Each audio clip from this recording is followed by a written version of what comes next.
Hi students, and welcome to this chapter which is based on circles. Circles form a very integral part of geometry, so it becomes very important for us to understand all the properties of circles.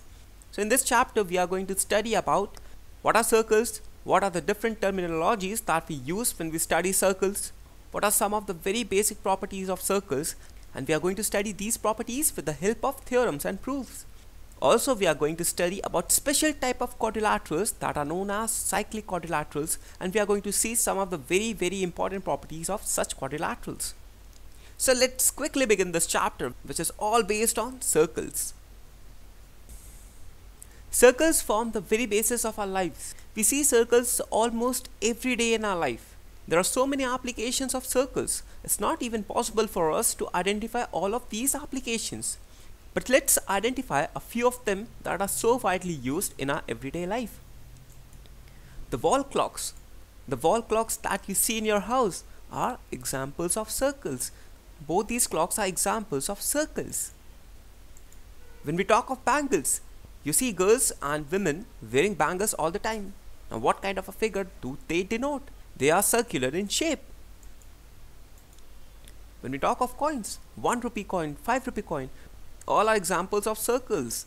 The outer boundary of this 1 rupee coin is a circle. The wheels of a bicycle, the wheels of a moped, the wheels of a train, all are examples of circle. The buttons of shirts and cufflinks, all these are examples of circles. Now we guys are very much interested in cakes, but now the boundary of a cake is an example of a circle. When we talk of chapati, we always want a round chapati, or a perfect chapati is a chapati that is circular in shape. We are so much fond of pizzas, but again pizza is an example of a circle.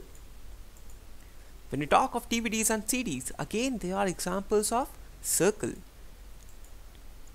When we talk of some fans, this table fan, it is circular in nature. The outer boundary is a circle. A round mirror is a circle. When we talk of rings, again they are circles. So we have seen so many applications of circles in our day-to-day life. Actually, circle is a shape. Just as you see a rectangle, a square, a rhombus, similarly circle is a shape, and this is a shape that you are going to find everywhere you move your head to. So that is why the study of circles is so important for us. Now let us say that we have a particle and it moves in this manner. It covers an angle of 360 degrees. So the path followed by this particle is a circle. So if a particle starts at a point and it covers 360 degrees, then the figure so obtained is a circle. So this path that has been followed by this particle is a circle.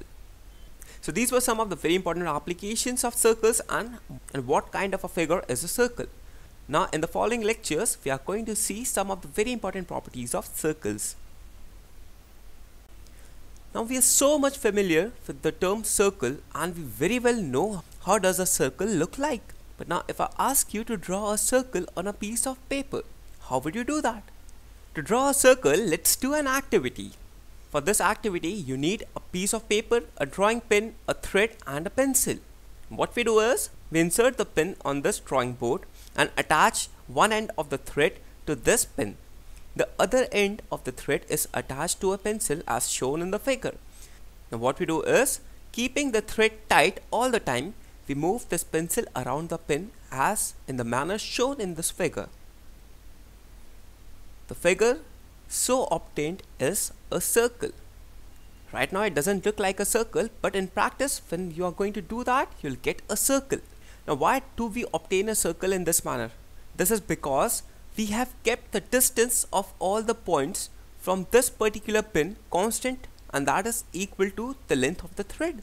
And that's what a circle is. Circle is a locus of all the points that lie at a fixed distance from a fixed point. So this is the reason why we obtain a circle when we perform this activity.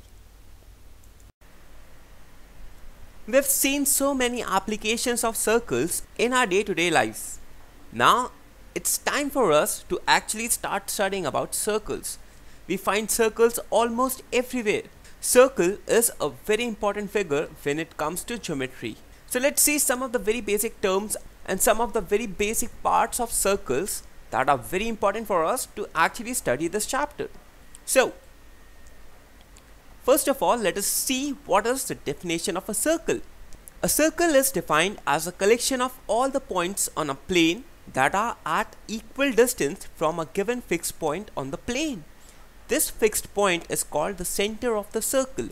Now, what is circle? Circle is actually defined as a collection of points that are at equal distance from a given fixed point. So we fix a point, and the collection of all those points which are at a fixed distance from this fixed point is called as the circle. Now this fixed point is called as the center of the circle. So let us try to visualize this. Let us say that we have a fixed point in the plane. Now let us say these are some of the points in this plane such that the distance of this point from this point is equal to r. Similarly, this distance is equal to r. The distance between this fixed point and this point is r. This distance is also equal to r. This distance is also equal to r, and similarly this distance is also equal to r. Now we see that all these points are at a fixed distance r from this fixed point. Now if we join all these points, what do we get?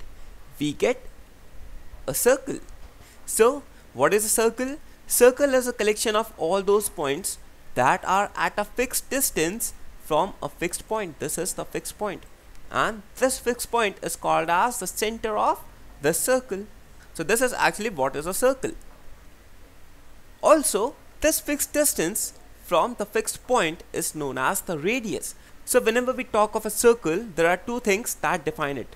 First is the center. Center is the fixed point, and the other one is the radius. Radius is actually the distance of the fixed point from all these variable points. Now let us see some of the very basic terminologies that we are going to use in this chapter. So let us say that we have a circle, and let us say this represents the center of the circle. Now first of all, what is a radius of a circle? We can define radius as, the radius is the distance from the center to the edge. So it is actually the distance from the center to the edge of the circle. This represents the edge or the periphery of the circle. The outer boundary is actually the edge of the circle.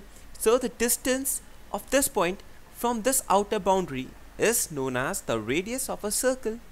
So this represents the radius of a circle. Now the second is diameter. What do we mean by a diameter? The diameter starts at one side of a circle, goes through the center and ends on the other side. So the diameter is twice the radius. Thus, what is a diameter? Diameter actually starts from one side, goes through the center and ends on the other side. So clearly this represents the diameter. Why? Because it starts from one side of the edge, goes through the center and then meets the other side, and this entire line segment is the diameter of the circle. Also you can clearly see that this distance is radius and this distance is radius. Also the radius remains the same. Therefore the diameter would be twice the radius. Thus diameter is equal to twice of radius. So if you are given the radius, then diameter is twice of the radius. So d is equal to 2r, where d is the diameter and r represents the radius of any circle. The next is the circumference. Now what is the circumference? The circumference is the distance around the edge of a circle. So the length of this outer boundary or the outer edge is known as the circumference, and circumference is equal to pi into diameter. So the circumference of any circle is given by the formula pi into diameter. Now your pi is an irrational number. Also we have seen that diameter is equal to twice of radius. So we can write circumference equal to 2 into pi into r, where r is the radius of the circle. Now let us say that we have a point on this outer edge. Now the distance moved by this particle around the periphery is known as the circumference of the circle. So this entire distance that this particle moves is equal to the circumference of the circle, and this is equal to pi into diameter or 2 into pi into radius of the circle. Now let us say that this is a circle, then This distance would be equal to the radius. This distance would be equal to the diameter of the circle, which is equal to twice of radius, and this very distance is known as the circumference of the circle. Now we have seen that circumference is equal to pi into diameter. So the ratio of circumference to diameter of any circle is always a constant, and this is equal to pi. The value of pi is equal to 3.14159 and so on. It continues indefinitely because this is an irrational number. For our calculations, we take the approximate value of pi to be equal to 22/7. So at times, to make our calculations easier, we use the value of pi to be 22/7. Now, let us say this is a circle. Now all these lines represents the interior of this very circle. So all the points that lie inside this boundary of the circle represents the interior of this circle. Similarly, all the points that lie outside the circumference or outside the boundary are actually known as the exterior points. So all this region that is outside the circle is known as the exterior region of the circle, and similarly all this region that is inside this boundary is known as the interior region of a circle.